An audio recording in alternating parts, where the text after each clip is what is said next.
trabaho sa kapitid ko, matagatang tayo tapos dun sa sa pagpapadyak ko, matagatang tayo ang alam ko, namin mga bata araw-araw. Pagdating ng kahit tayo mga kapagsakada, parang tulong ko rin para makabawas ng sagastos sa kalaan. Sagastusin na maalam ang piliin. Mga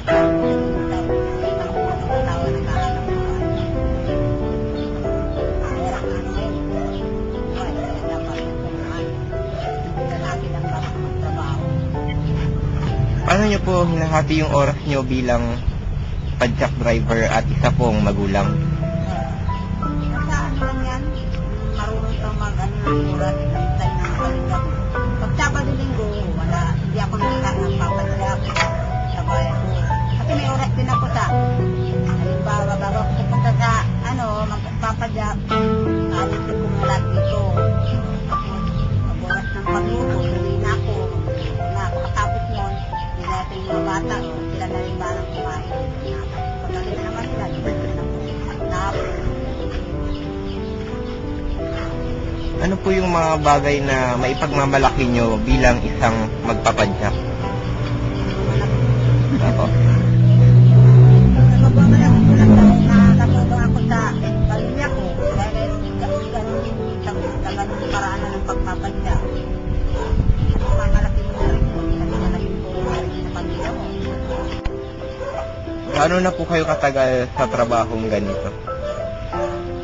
Nung pa, noong 2005, nagsalit yung asawa ko sa pagpapadyak. Hindi naman direct mo, pag walang trabaho yung asawa ko, siya nagpapatada. Pero pag wala, pag meron siya, nagpapatada rin ako. Ano po ang maipapayo nyo sa mga magulang sa kabataan na naging lesson nyo rin sa pagpapadyak nyo? Nagkakait sa mga kabataan. Mga kabataan, dapat kung ano ang trabaho nila, kailangan nila pagmalaki nila. Dapat, kung ano nila, magulang nila, dapat bigyan nila ng kapalit. Alang-alang sa kanila.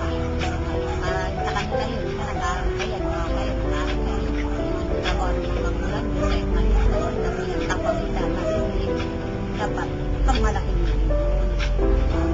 Ano naman po yung maipapayo nyo sa mga magulang? Sa mga magulang, wala silang trabaho. Mayroon dyan magandang at mali kapatikitaan. Kaya nakaupo lang dyan, walang dapat kasukan nila yun. Para nakakatulong nila sa mga anak. Yung para naman po sa, yung kabuuan po para sa lahat-lahat ng mga tao dito na aking bansa. Dapat ganito kahit ganito ang maliit na basta mapagkakitaan para makatulong lang. Kahit tayo nga dyan na ka ng trabaho, madali nga pero masama naman. So, di ba, mas madali sabi nila, di ba, karamihan nila dito, madali trabaho nila, hindi nila nagawa nila kasama. Dapat wag nilang balik. Kahit mabuti pa yung, kahit maghirap ka, basta mabuting ginagawa mo. Kahit tayong madali mo gawin, hindi masama naman sa trabaho. Para umilag ang ating bansa, dapat tayo Tapos, kung bibigyan ko kayo ng chance na magkaroon po ng trabaho, ano pong trabaho yun at bakit? bibigyan ako ng trabaho. Siyempre, kung talagang maganda ng trabaho na nilay sa amin, makatulong na ako sa kanila, tatanggapin ko para rin